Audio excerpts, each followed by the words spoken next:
اس نے نم آنکھوں سے سکینہ بیگم کی طرف دیکھا جو دوپٹے کے پلو سے آنکھیں صاف کر رہی تھیں۔ اس کے دل میں ٹیس سی اٹھی کہ سکینہ بیگم آگے بڑھیں اسے گلے لگائیں، مگر وہ یہ حسرت دل میں ہی لے کے وہاں سے رخصت ہوئی۔ شہد رنگ آنکھیں بیزاری سے یہ منظر دیکھ رہی تھیں۔ اگلی صبح وہ اٹھی تو سامنے وال کلاک پہ نظر پڑتے ہی چونک گئی۔ دن کے 11 بج رہے تھے۔ اف، اس نے سر پہ ہاتھ مارا۔ سکینہ امی فجر کے وقت اٹھا دیتی تھی، مگر یہاں اب کون اٹھایا کرے گا؟ اس کی آنکھ پھر سے نم ہوئی۔ آپ بھلے سے مجھ سے محبت نہ کریں امی، مگر میں آپ سے محبت کرنا نہیں چھوڑ سکتی۔ اس نے آنکھوں میں آنے والے آنسوؤں کو پیچھے دھکیلا۔ وہ اٹھی اور منہ ہاتھ دھو کر کمرے سے باہر گئی۔ اتنا بڑا اور خوبصورت گھر تو اس نے اب تک بس فلم ڈراموں میں ہی دیکھا تھا۔ یہ میرا گھر ہے؟ وہ متحیر سی بولی۔ بھائی جب شوہر ہی میرا نہیں تو گھر کاہے کو ہوگا میرا؟ اس نے خود ہی اپنے آپ کو سرزنش کی اور اپنے ہی سر پر ہلکی سی چپت رسید کی۔ پھر کچھ سوچ کر سیڑھیاں اتر گئی۔ سامنے سے ادھیڑ عمر ملازمہ آتی دکھائی دی تو رکی۔ ارے بی بی جی اٹھ گئی آپ؟ صاحب کہہ کے گئے تھے کہ جب آپ اٹھیں تو ناشتہ بنا دوں آپ کو۔ کیا کھائیں گی آپ؟ ملازمہ نے شائستگی سے کہا۔ خالہ پہلے یہ بتائیں کہ رات جو مہمان تھے وہ کہاں چلے گئے؟ ندرت بھابھی جو ان کے دوست کی بیوی تھیں، سلمہ آنٹی، اور اب یہ خود کہاں گئے؟ اس نے حیرت سے پوچھا۔ ارے بی بی جی وہ تو سب مہمان رات ہی چلے گئے تھے۔ بڑی بی بی یہی ہیں، ناشتہ کر کے اپنے کمرے میں آرام کر رہی ہیں، اور صاحب جی تو دفتر گئے ہیں۔ ملازمہ نے جواب دیا۔ اچھا چلیے مجھے سلمہ آنٹی کے کمرے کا بتا دیں اور ناشتہ وہیں کروں گی۔ 1 عدد ہلکا سا سینڈوچ لے آئیے گا اور کافی کا بڑے والا مگ، اس نے مسکرا کر کہا۔ جی بہتر۔ وہ سامنے سے دائیں ہاتھ جائیں تو کوریڈور کے آگے پہلا کمرہ گیسٹ روم ہے، وہیں رکی ہیں وہ، ملازمہ نے سمجھایا۔ اچھا۔ وہ مسکراتے ہوئے بڑھ گئی۔ سلمہ حاشر کی خالہ تھیں اور حاشر کی شادی انہی نے کروائی تھی۔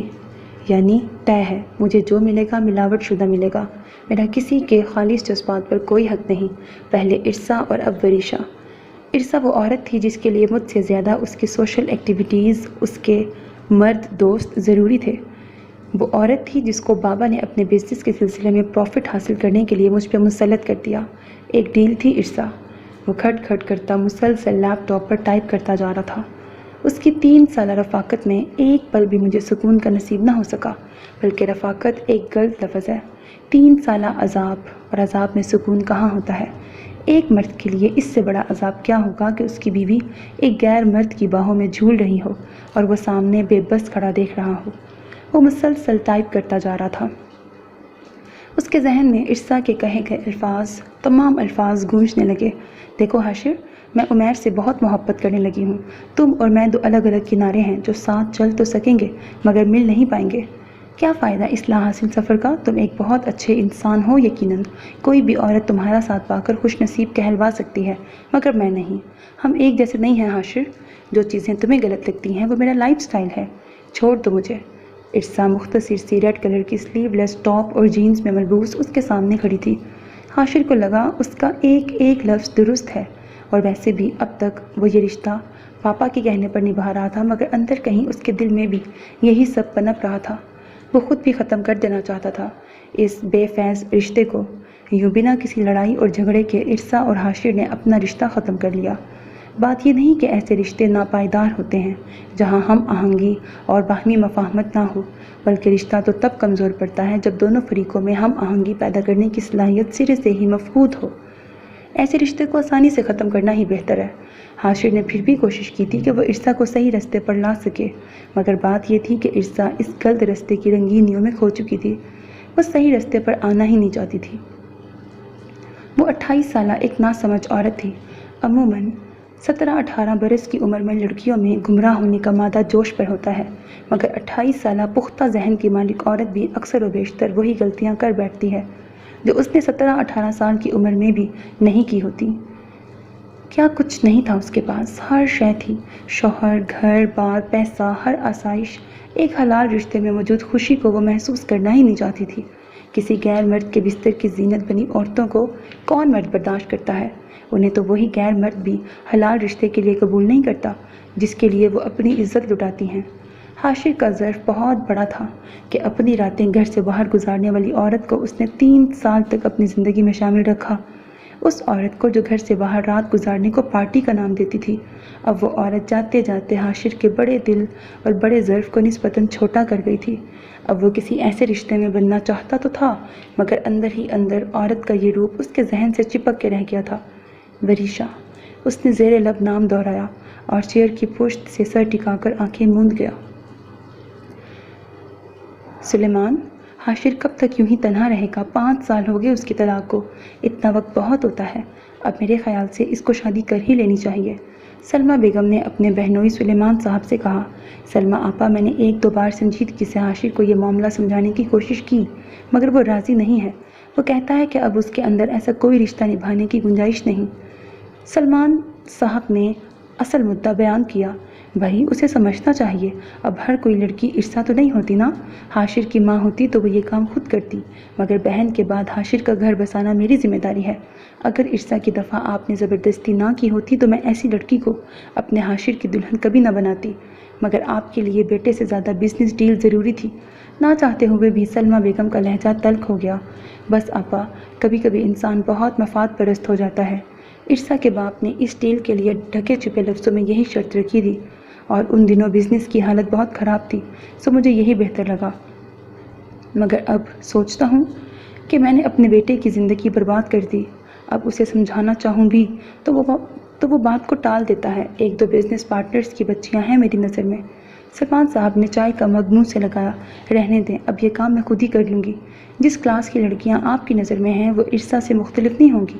میری سمجھ میں تو یہ آ رہا ہے کہ ہم حاشر کی دلہن کسی مڈل کلاس فیملی سے لائیں۔ ایسی لڑکیاں عموماً شوہر کی وفادار ثابت ہوتی ہیں۔ صالحہ کی ایک سہیلی ہوا کرتی تھیں، سکینہ۔ سلمیٰ بیگم نے چھوٹی بہن کا نام لیا۔ اس کی بیٹی ہے میری نظر میں۔ کیا بھلا سا نام ہے اس کا؟ سلمیٰ بیگم نے لمحہ بھر کو سوچا۔ ہاں، وریشا، ماشاءاللہ بہت پیاری بچی ہے۔ صالحہ کی چھوٹی بیٹی انسا کی شادی میں ملاقات ہوئی تھی، گریجویشن کیا ہے بس، معصوم اور بھولی بھالی سی بچی ہے۔ اور پھر سکینہ اس کی سوتیلی ماں ہے، تربیت بھی یقیناً سخت ہی کی ہوگی۔ مجھے تو اسے دیکھتے ہی اپنے حاشر کا خیال آیا۔ عین حاشر کے جوڑ کی ہے شکل و صورت سے۔ ایسی لڑکیاں اچھی بیوی اور بہو ثابت ہوتی ہیں۔ میں نے سوچا آپ سے بات کر کے یہ معاملہ طے کروں۔ ویسے بھی میں یہاں بس مزید 1 ماہ کے لیے ہوں پاکستان میں۔ سفید پوش لوگ ہیں، جلد نکاح کر کے رخصت کر دیں گے۔ سلمیٰ بیگم نے پورا لائحہ عمل ترتیب دیا۔ آپا، آپ کی بات سے تو متفق ہوں، کوئی اعتراض بھی نہیں، مگر حاشر؟ سلمان صاحب نے الجھے سے لہجے میں کہا۔ اس کی فکر مت کریں، مان جائے گا، خالہ ماں ہوں اس کی میں۔ نہیں خالہ ماں، نہیں کرنی مجھے شادی، آپ تو سب جانتی ہیں نا، حاشر نے جھنجھلا کے کہا۔ ہاں، سب جانتی ہوں، بھول کیوں نہیں جاتے سب؟ ہاں، اور میری بات کو ذہن میں بٹھا لو، تمہاری شادی ہوگی تو ہر حال میں ہوگی۔ پھر اگر وریشا تمہیں پسند نہ آئی تو میں کوئی اور لڑکی ڈھونڈ لوں گی۔ تم کوئی ٹین ایجر نہیں جسے ایک بات 100 دفعہ سمجھانی پڑے۔ 33 برس کے ہو گئے ہو اب، بس۔ سلمیٰ بیگم نے غصے سے کہا۔ خالہ ماں، وہ منمنایا۔ بس، جو میں نے کہنا تھا کہہ دیا۔ تمہارے بیڈ کے سائیڈ ڈراور پر تصویر رکھی ہے، دیکھ لینا، سلمیٰ بیگم نے کہا اور باہر چل دی۔ یہ صحیح بات ہے بھائی، 33 برس کے بچے، اوہ، مرد پر زبردستی۔ وہ خفا سا خود سے گویا ہوا۔ تصویر دیکھوں یا نہ؟ نہیں دیکھتی میں نے، وہ بڑبڑایا۔ مگر دیکھنے میں کیا حرج ہے؟ اس نے اپنے سر پر ہولے سے چپت رسید کی اور دراز پر پڑا لفافہ اٹھایا، کھولا، مگر تصویر کا رخ اپنی جانب موڑنے سے پہلے ایک گہرا سانس لیا۔ وہ یوں ہی کرتا تھا، جب نہایت بیزاری میں ہوتا تو خود کو کام ڈاؤن کرنے کے لیے گہرا سانس لیتا۔ اس نے بیزاری سے تصویر کا رخ پلٹا۔ لڑکی تھی یا کوئی اپسرا؟ پل بھر کو وہ فیصلہ نہ کر پایا۔ چہرے پر ایک دل نشیں سی مسکراہٹ جمائے، دونوں ہاتھوں کو تھوڑی تلے جمائے وہ غالباً کسی روسٹرم پر چہرہ رکھے ہوئے تھی۔ وہ کالج یونیفارم میں ملبوس تھی، چہرے پر بے انتہا معصومیت لیے وہ سیدھا دل میں اتر رہی تھی۔ اس نے ہونٹوں کو سکیڑا۔ او مائی گاڈ! یکدم یہ الفاظ اس کے لبوں سے بسلے۔ مگر یہ میری قسمت میں کیسے ہو سکتی ہے؟ ایک خوبصورت پڑھی لکھی کم عمر لڑکی جو نہ طلاق یافتہ ہے نہ بیوہ، وہ مجھ سے شادی کیوں کرے گی؟ اس سوچ کا آنا تھا کہ اس کی ساری اتھل پتھل دھڑکنیں واپس معمول پہ آ گئیں۔ وہ نہیں جانتا تھا کہ عام طور پر درمیانے طبقے سے تعلق رکھنے والی زیادہ تر لڑکیوں کی اپنی مرضی کب ہوتی ہے۔ وہ تو اپنے ماں باپ کے ہر فیصلے پہ خاموشی سے سر جھکا دیتی ہیں، بھلے ہی وہ اس فیصلے سے خوش ہوں یا نہ ہوں۔ انکار کرنے کا حق وہ خود سے چھین کر مسخ کر دیتی ہیں۔ ان کے نزدیک اگر کسی رشتے کی اہمیت ہوتی ہے تو وہ ان کے باپ اور بھائی کی عزت کی ہوتی ہے۔ شادی بہت سادگی سے ہوئی تھی کیونکہ حاشر کوئی شور شرابہ نہیں چاہتا تھا۔ ولیمے کا فنکشن بھی نہایت سادگی سے کر دیا گیا تھا۔ کیا تحفہ دیا حاشر بیٹے نے تم کو؟ سلمیٰ بیگم نے مسکرا کر پوچھا تو وریشا نے جواباً مسکرا کر اپنا ہاتھ آگے بڑھا دیا۔ ماشاءاللہ بہت ہی خوبصورت انگوٹھی ہے، سلمیٰ بیگم نے بظاہر خوش ہو کے کہا۔ تم ایسا کیسے کر سکتے ہو حاشر؟ سلمیٰ بیگم نے دل ہی دل میں سوچا۔ حاشر کا رویہ کیسا تھا تمہارے ساتھ؟ سلمیٰ بیگم نے اس کے چہرے کو ٹٹولتے ہوئے کہا۔ بہت اچھا آنٹی، اس نے نظریں چرا کے کہا۔ میری طرف دیکھو وریشا بیٹا۔ سلمیٰ بیگم نے تھوڑی سے اس کا چہرہ تھام کر اپنی طرف کیا تو وہ آنسو جو وہ اپنے اندر چھپائے بیٹھی تھی فوراً سے گالوں کو بھگونے لگے۔ وہ بالکل اچھے نہیں ہیں آنٹی۔ انہوں نے یوں ایئرنگ بیڈ پہ پھینکی اور جلی کٹی باتیں کی۔ وہ بالکل کسی معصوم بچے کی طرح ناک خفگی سے سکیڑ کر رونے میں مصروف ہو گئی۔ وریشا میری بچی، مجھے بالکل اندازہ نہیں تھا کہ حاشر ایسے بدتمیزی کرے گا۔ سلمیٰ نے اسے خود سے لگایا۔ اچھے سے علاج کروں گی میں اس کا، لینے دو ذرا اسے آج۔ مجھے کہتے ہیں کہ میں لالچی ہوں، یہ ہوں وہ ہوں۔ جو منہ میں آ رہا تھا وہ بولتی جا رہی تھی۔ وہ ایسی ہی تھی، سب کہہ دینے والی، راز رکھنے نہیں آتے تھے اسے۔ معصوم سی 20 سالہ لڑکی، اسے یہ بھی نہیں پتا تھا کہ حاشر اور اس کے درمیان ہوئی سب باتیں صرف ان کی اپنی تھیں اور کمرے سے باہر نہیں جانی چاہیے تھی۔ وہ مسلسل آنسو بہا رہی تھی۔ بس میری بچی بس، میں نے کہا نا میں اس کا اچھے سے علاج کروں گی، مت رو تم، 11 بج کے آنے والا ہی ہوگا۔ اسی وقت دروازہ کھلا اور حاشر داخل ہوا۔ بیڈ کے وسط میں بیٹھی وریشا سلمیٰ بیگم کے کندھے سے لگی سوں سوں کرتی آنسو بہانے میں مصروف تھی۔ اس نے حیرت سے بھویں سکیڑی۔ کیا ہو گیا خالہ ماں؟ اس نے سلمیٰ بیگم سے کہا جو بیڈ سے اٹھتے ہوئے خطرناک تاثرات لیے اس کی طرف بڑھ رہی تھی۔ تم ذرا میرے کمرے میں تو آؤ، وہ کہتی ہوئی حاشر کے بازو سے نکلتی ہوئی باہر چلی گئی۔ حاشر نے ایک نظر وریشا پہ ڈالی جو اب گھبرا کر اپنے آنسو صاف کر رہی تھی۔ میں بھی نہ کہیں بھی شروع ہو جاتی ہوں، اس نے منہ ہی منہ میں بڑبڑا کر اپنے سر کی پشت پر ہلکی سی چپت رسید کی۔ حاشر نے متحیر سی نگاہوں سے اسے دیکھا۔ یوں اپنے ہی سر پر چپت لگانے کی عادت تو اس کی تھی بچپن سے۔ اس نے مجھے ایسا کرتے دیکھ لیا ہوگا اسی لیے نقل اتار رہی ہے۔ وہ صوفے پر بیٹھ کر بوٹ جرابیں اتارنے لگا۔ وہ اٹھی اور صوفے کے ساتھ ہی رکھے ڈریسنگ ٹیبل کی طرف بڑھی اور خود کو زیورات سے آزاد کرنے لگی۔ حاشر اب صوفے پر نیم دراز موبائل پر لگا ہوا تھا کیونکہ وہ جانتا تھا سلمیٰ بیگم شدید غصے کی حالت میں گئی ہیں، سو جب تک ان کا غصہ ٹھنڈا نہیں ہو جاتا اسے ان کے پاس نہیں جانا تھا۔ وریشا نے دوپٹہ پنوں سے آزاد کر کے صوفے کی سائڈ پہ رکھا اور تمام زیورات پیک کر کے سیف میں رکھنے لگی۔ حاشر اب اس کی کلائیوں کا جائزہ لے رہا تھا۔ حاشر کے فون پر رنگ ہوئی اور وہ ٹیرس پر فون سننے چلا گیا۔ وریشا نے اسے پیچھے سے منہ چڑھایا۔ یہ بھی نہ ہو سکا کہ رونے کی وجہ ہی پوچھ لیں۔ وہ منہ ہی منہ میں بڑبڑائی اور شیشے کے سامنے کھڑی میک اپ ریموور سے میک اپ صاف کرنے لگی۔ حاشر واپس آ کے وہیں بیٹھ گیا۔ جب میک اپ صاف کر چکی تو دوپٹے کا خیال آیا جس کا کونا اب حاشر کے نیچے تھا۔ اس نے ایک نظر اسے دیکھا اور ہاتھ بڑھا کر دوپٹہ کھینچا۔ حاشر اس کی کارروائی سے واقف تھا مگر ٹس سے مس نہ ہوا، جیسے موبائل میں مصروف ہو کر ارد گرد بھول گیا ہو۔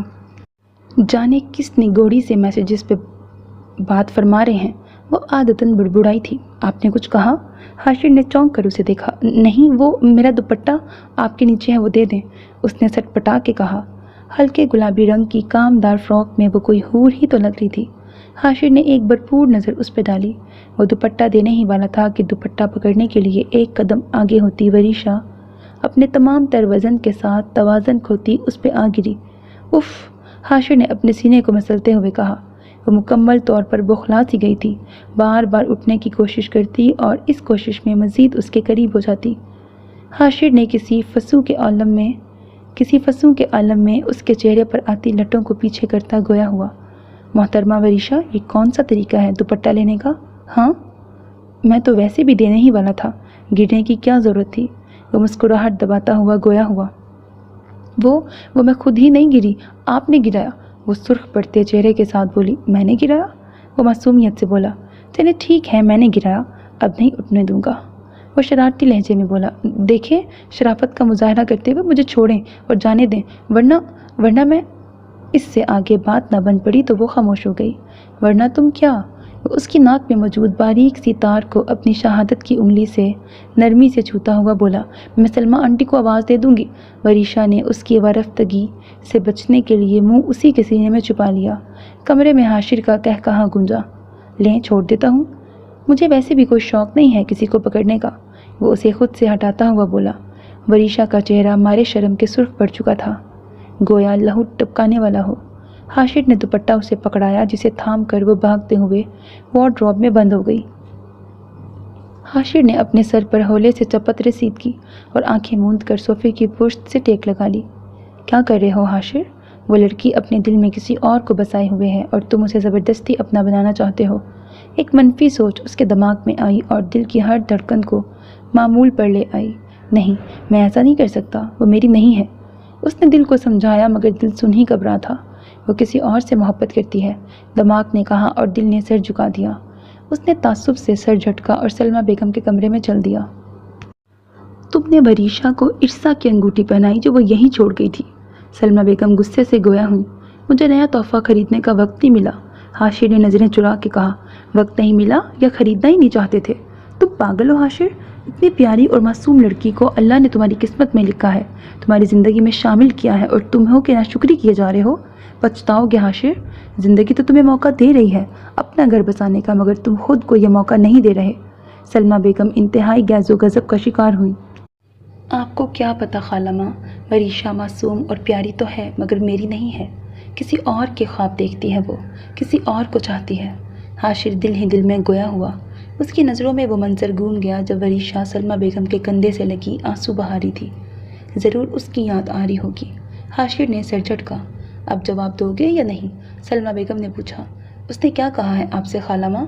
وہی کچھ جو تم نے اسے سنایا تھا، سلمیٰ بیگم نے کہا، یعنی اپنی طرف کی بات گول کر گئی۔ حاشر بڑبڑایا تھا، کچھ کہا تم نے؟ نہیں، وہ میں کہہ رہا تھا کہ آئندہ آپ کو شکایت کا موقع نہیں ملے گا۔ حاشر نے سٹ پٹا کے کہا، ملنا بھی نہیں چاہیے۔ سلمیٰ بیگم بولی، اچھا نا خالہ ماں، اب غصہ تھوک بھی دیں۔ وہ سلمیٰ بیگم سے تو غصہ تھوکنے کا کہہ رہا تھا مگر اندر ہی اندر اسے خود کو اس بات کا غصہ آ رہا تھا، یہ وریشا کو کوئی مسئلہ تھا تو وہ اس سے کہتی۔ سلمیٰ بیگم کو شکایتیں لگانے کی کیا ضرورت تھی؟ وہ بدگمان ہو رہا تھا۔ کیا انسان ہے، کل مجھے کیا کچھ نہیں کہا، مجھے بولنے کا موقع ہی نہیں ملا اور اتنا کچھ کہہ گیا، انتظار بھی نہیں کیا کہ میں کچھ بولوں، اور آج؟ وہ سوچ کے رہ گئی، اپنا کمبل اٹھا کر صوفے پر دراز ہو گئی مگر نیند آنے کا نام ہی نہیں لے رہی تھی۔ بار بار سکینہ امی کی یاد آتی، اشرف صاحب کی یاد آتی اور کبھی سرمد کا معصوم چہرہ نگاہوں میں گھومنے لگا۔ اشرف صاحب نے تو فون پر خیریت معلوم کر لی تھی مگر سکینہ بیگم، جانے کیوں امی کا دل اتنا سنگ دل ہے۔ اتنے سال تو انسان کو پالتو جانور سے بھی انسیت ہو جاتی ہے، پھر میں تو انسان ہوں، ستیلی ہی صحیح مگر بیٹی تو ہوں نا۔ وہ بے آواز رونے لگی جب ہی حاشر کمرے میں داخل ہوا۔ چینج کرنے کے بعد بیڈ پر دراز ہو گیا اور کمبل منہ تک اوڑھ لیا۔ وریشا کے رونے کی آواز اسے مسلسل ڈسٹرب کر رہی تھی۔ کیوں رو رہی ہو وریشا؟ اس نے کمبل سے چہرہ نکال کر یوں ہی لیٹے لیٹے پوچھا۔ نصیب پھوٹ گئے ہیں میرے، اس لیے رو رہی ہوں۔ آپ سے مطلب؟ بلکہ نہیں، اب نہیں پھوٹے، جس دن سے پیدا ہوئی ہوں نا اسی دن سے پھوٹے ہوئے ہیں۔ وہ بھرائی ہوئی آواز میں بنا سوچے سمجھے بولی تھی۔ ہاں تو نہیں کرنی تھی نا شادی، اب اگر اتنی ہی یاد آ رہی ہے کسی کی؟ وہ منہ بسور کر کہتا پھر سے کمبل میں گھس گیا۔ ہاں، وہ کیوں رو رہی تھی اور وہ کیا سمجھا تھا؟ بھاڑ میں جائیں آپ، وہ چلا کر اٹھی اور تکیہ اٹھا کر اس کی طرف پھینکا، کمبل بھی اٹھا کے پھینکا۔ حاشر اچھل کر بیڈ سے اٹھا اور بار بار اپنے بچاؤ کے لیے چہرے کو بازوؤں کی آڑ میں چھپاتا وہ ڈریسنگ ٹیبل کی طرف بڑھی اور جو چیز ہاتھ میں آتی جا رہی تھی وہ اٹھا کر مارتی جا رہی تھی۔ وریشا رکو، سنو تو، کیا ہو گیا ہے؟ سوری، میں نے کیا کہا؟ مگر وہ سن کہاں رہی تھی، بس چیزیں پٹکتی جا رہی تھی۔ رات کے 12 بج رہے تھے۔ سلمیٰ بیگم کا کمرہ نیچے تھا ورنہ سب آوازیں بآسانی ان تک پہنچ جاتی۔ جب وریشا تھک گئی تو دروازہ کھول کر ٹیرس پہ چلی گئی۔ وہ منڈیر پر دونوں ہاتھ جمائے گہرے گہرے سانس لے رہی تھی، آنکھوں میں بے بسی کے آنسو رواں تھے۔ کیا ہو کیا گیا ہے اس لڑکی کو؟ حاشر نے بیڈ کے نیچے سے نکلتے ہوئے کہا۔ وہ 33 سال کا مرد تھا جسے اس لڑکی نے بری طرح پیٹ کے رکھ دیا تھا۔ ماتھے پر پرفیوم کی بوتل لگنے سے خون نکل رہا تھا۔ یا وحشت، خالہ ماں کس پاگل خانے سے اٹھا کے لائی ہیں تمہیں؟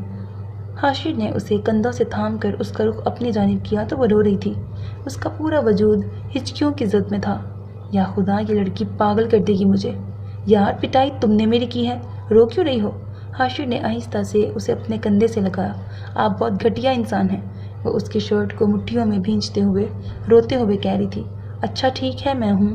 حاشر نے مسکرا کر اس کا سر سہلایا تھا۔ بے حد، وریشا نے کہا۔ ہاں بے حد، وہ پھر سے مسکرایا۔ آپ نے کل بہت بری باتیں کی، آپ نے کہا میں لالچی ہوں، کسی اور کو، وہ بھرائی ہوئی آواز میں بولی مگر اس سے آگے نہ بول پائی۔ وہ حیران سا ہوا۔ اگر میں خاموش تھی، بول نہیں پا رہی تھی تو آپ کو سمجھنا چاہیے تھا نا، آپ نے مجھے غلط کیوں سمجھا؟ اس کے آنسو مزید روانگی سے بہنے لگے۔ پاگل ہو تم وریشا، تم کیوں کسی کے بھی پریشر میں آ کر ایسے کہہ رہی ہو؟ دیکھو میں کچھ نہیں کہوں گا تمہیں، چند دن گزر جانے تو پھر ہم بنا کسی لڑائی جھگڑے کے یہ رشتہ ختم۔ اس سے پہلے کہ وہ کچھ اور کہتا، وریشا نے اسے خود سے الگ کر کے زور سے پیچھے دھکا دیا اور کمرے میں جا کے ٹیرس والے دروازے کو کنڈی لگا دی۔ مرے آپ ٹھنڈ میں، آپ کی عقل اور ہوش دونوں پٹھے چڑھنے گئے ہوئے ہیں، وہ پھر سے چلائی۔ پوری رات دسمبر کی یخ ٹھنڈی سردی میں گزارنے کے خیال سے ہی اسے جھرجھری آ گئی۔ اچھا سنو تو، میں اب کچھ نہیں کہوں گا، تم یہ دروازہ تو کھولو یار، اندر آنے دو، حاشر نے بیچارگی سے کہا۔ نہیں، صبح کو آئیے گا، آج تو میں اس بڑے سے بیڈ پہ اکیلی مزے سے سوؤں گی۔ کل تو آپ پورے بیڈ پہ پھیل کے سو رہے تھے، مجھے اس 2 سیٹر صوفے پہ لمک کے سونا پڑا، اس نے دانت پیستے ہوئے کہا۔ اچھا میری ماں، میں صوفے پہ سو جاؤں گا مگر اتنی ٹھنڈ میں یہاں؟ وہ لہجے کو حد درجے بیچارگی سمو کر بولا۔ ماں؟ ہاں ماں سے یاد آیا، میں تو امی کو یاد کر کے رو رہی تھی، اور آپ نے کہا استغفر اللہ، واہیات سوچ ہے آپ کی، اس نے جالی دار دروازے کی دوسری طرف کھڑے حاشر کو دیکھ کے کہا، اور دفعتاً چونکی۔ حاشر کے سر سے مسلسل خون بہہ رہا تھا۔ اس نے فوراً سے دروازہ کھولا۔ آپ نے بتایا کیوں نہیں، آپ کو چوٹ لگی ہے؟ وہ اس کا ہاتھ تھام کر اسے صوفے تک لائی اور بٹھایا۔ فرسٹ ایڈ باکس کدھر ہے؟ اس نے پریشانی سے پوچھا۔ وہ سامنے والے ڈرار میں، حاشر نے خفگی سے منہ موڑ کے کہا۔ وہ فٹافٹ سے باکس لائی اور اس کے پاس کھڑی ہو کر جھک کر زخم صاف کرنے لگی۔ کانچ لگنے کی وجہ سے ایسا ہوا تھا، سد شکر کے زخم معمولی سا تھا۔ وہ نہایت دلچسپی سے اسے دیکھ رہا تھا۔ وہ ہونٹوں کو سکیڑے روئی پر پایوڈین لگا کر زخم کو صاف کرنے میں پوری طرح محو تھی۔ حاشر نے آنکھیں موند لیں اور اس احساس کو محسوس کرنے لگا جو اس کے اس طرح اپنی پرواہ کرنے پر اسے محسوس ہو رہا تھا۔ اسے یاد آیا جب 6 سال پہلے اس کا ایکسیڈنٹ ہوا تھا تو ارسا گھڑی بھر کو ہسپتال گئی اور پھر مصروفیت کا بہانہ کر کے چلی گئی۔ بھلا شوہر سے بڑھ کر کیا مصروفیت ہو سکتی تھی؟ وہ نہ چاہتے ہوئے بھی ارسا اور وریشا کا موازنہ کر بیٹھا تھا۔ وریشا سنی پلاس لگانے لگی تو اس کو درد کا احساس ہوا، پتہ نہیں ماتھے پر یا دل پر۔ I am so sorry Hashir, میں ایسی تو نہیں ہوں، میں نے یوں کبھی کسی کو چوٹ نہیں پہنچائی، سرمد کے علاوہ وہ بیچارہ بھی ایسے ہی زخمی ہوتا تھا، میں اپنے حواس میں نہیں تھی، سوری، اس نے ہاتھ باندھ کر سامنے کھڑے ہو کے کہا۔ فرسٹ ایڈ باکس وہ سائڈ پہ رکھ چکی تھی۔ یہاں بیٹھو۔ حاشر نے اس کا ہاتھ تھام کر اسے اپنے سامنے بٹھایا۔ تمہیں سوری کرنے کی ضرورت نہیں وریشا، غلطی میری تھی، بلکہ میری بھی نہیں تھی۔ ارسا نے جو کچھ میرے ساتھ کیا، میں اندر سے شدید بدگمان ہو چکا تھا۔ جب میں نے پہلی بار تمہیں دیکھا، یعنی تمہاری تصویر دیکھی، تو شاید اسی وقت تم میرے دل کو چھو گئی تھی، مگر مجھے یقین نہیں ہو پا رہا تھا کہ تم میری قسمت میں لکھ دی گئی ہو۔ کل رات میں نے جو بھی تم سے پوچھا اور کہا وہ اس لیے تھا کیونکہ میں پھر سے وہی سب کچھ برداشت نہیں کرنا چاہتا تھا، مجھے وہ سب نہیں کہنا چاہیے تھا، اور جو ابھی کچھ دیر پہلے کہا اس کی سزا تو مل چکی ہے اس زخم کی صورت میں۔ کیا تم مجھے معاف کر دو گی؟ وہ مسکراتے ہوئے اس سے معافی طلب کر رہا تھا۔ وریشا نے اپنے دائیں ہاتھ سے اس کے چہرے کے ایک ایک نقش کو چھوا۔ سرخ و سفید رنگت، شہد رنگ آنکھیں جن میں ایک الوہی سی چمک تھی، مغرور انتہائی تیکھی ناک اور ہلکی ہلکی بڑھی شیو میں وہ سیدھا اس کے دل کو چھو رہا تھا۔ معاف کیا، اس نے مسکرا کر کہا اور اس کے کندھے سے سر ٹکا لیا۔ حاشر نے اس کے سر پر اپنے لب رکھ دیے۔ اچھا یہ بتاؤ، تمہیں مجھ سے محبت ہے وریشا؟ حاشر نے یوں ہی بے وجہ پوچھا۔ ایک ہی دن میں؟ ابھی تو کل شادی ہوئی ہے، مجھے نہیں پتا، وریشا نے ہولے سے کہا۔ میری بھی تو کل ہی شادی ہوئی ہے، مجھے تو ہو گئی ہے محبت، اور آج ہی ہوئی ہے، وہ حیرانگی سے بولا۔ وہ منہ پہ ہاتھ رکھ کر اچانک ہنسی۔ ایک شعر یاد آیا ہے عالی جاں، کہیں تو عرض کروں؟ وریشا نے آنکھوں میں شرارت لیے کہا۔ جی ضرور، حاشر نے اس کے بال سہلاتے کہا۔ وہ ہنوز اس کے کندھے سے سر ٹکائے ہوئے تھی۔ محبت مجھے ان جوانوں سے ہے، وریشا نے ایک ادا سے کہا۔ اقبال؟ اس وقت نہیں وشا، کوئی غالب کا شعر سناؤ نا، حاشر نے جھنجھلا کر اس کے بال بگاڑتے کہا۔ پورا سن تو لیں، وہ ناراضگی سے گویا ہوئی۔ اچھا سناؤ۔ محبت مجھے ان جوانوں سے ہے، وریشا نے سر اٹھا کر اس کی آنکھوں میں شرارت سے دیکھا، جو کھاتے پیتے گھرانوں سے ہے۔ شعر کا مکمل ہونا تھا کہ حاشر کا فلک شگاف کہا بلند ہوا۔ کوئی حال نہیں تمہارا، وہ ہنستے ہنستے بولا اور اس کے سر پر ایک چپت رسید کی۔ اچھا ہے نا، میں نے بنایا، وہ ہنستے ہوئے گویا ہوئی تھی۔ بہت اچھا ہے جناب، کل امی کے ہاں جانا ہے مجھے، آج بہت یاد آئی ان کی، وہ اداس ہوتی بولی۔ کل لے جاؤں گا، حاشر نے کہا۔ وعدہ؟ وریشا نے کہا۔ ہاں بابا وعدہ۔ حاشر نے مسکرا کر اس کا ہاتھ تھاما اور اسے قریب کر کے ہولے سے اپنا پسندیدہ گانا گنگنانے لگا۔ باہوں میں چلے آؤ ہم سے صنم کیا پردہ، یہ آج کا نہیں ملن، یہ سنگ ہے عمر بھر کا۔ سکینہ بیگم وریشا کو دل سے بیٹی مان کر گلے لگا چکی تھی۔ وریشا اور حاشر کی شادی کو 2 برس ہو چکے تھے۔ اللہ نے انہیں ایک پیاری سی بیٹی سے نوازا تھا۔ حاشر کے دوست کی شادی تھی جس میں جانے کے لیے وریشا آئینے کے سامنے کھڑی تیار ہو رہی تھی۔ وہ ڈل گولڈن کلر کا کام والا سوٹ پہنے ہوئی تھی، اس پر ہر رنگ ہی جچتا تھا، وہ جو پہن لیتی اچھی ہی لگتی۔ چلیں؟ حاشر نے وریشا سے پوچھا جو خود پر پرفیوم کا چھڑکاؤ کر رہی تھی۔ ہاں چلیں، وہ مسکراتے ہوئے بیبی کاٹ کی طرف بڑھی اور اس میں سے 2 ماہ کی اریحا کو گود میں اٹھایا۔ ویسے کچھ سوچ رہا ہوں میں وریشا، حاشر نے اس کے ہاتھ سے اریحا کو لے کر پیار کیا اور واپس بیبی کاٹ میں رکھ کر وریشا کو خود سے قریب کیا۔ ابھی تو دیر ہو رہی ہے آپ کو اور اب آپ شروع ہو گئے ہیں، وہ ناک سکیڑ کے بولی۔ دیر؟ میں سوچ رہا ہوں افق سے معذرت کر لوں اور شادی پر جائیں ہی نا۔ اس نے اس کے چہرے پر آتی لٹوں کو پیچھے کرتے اس کی پیشانی پر نہایت محبت سے ایک مہر ثبت کی۔ جی نہیں، 1 گھنٹہ لگا کے تیار ہوئی ہوں، جانا تو ہر حال میں ہے، وہ اسے پیچھے کرتے ہوئے بولی اور اریحا کو گود میں اٹھایا۔ کیا یار، وہ جھلا کے بولا اور پھر اسے چڑھانے کے لیے اپنا وہی پسندیدہ گانا شروع کر دیا۔ باہوں میں چلے آؤ صنم، ہم سے صنم کیا پردہ، یہ آج کا نہیں ملن، یہ سنگ ہے عمر بھر کا۔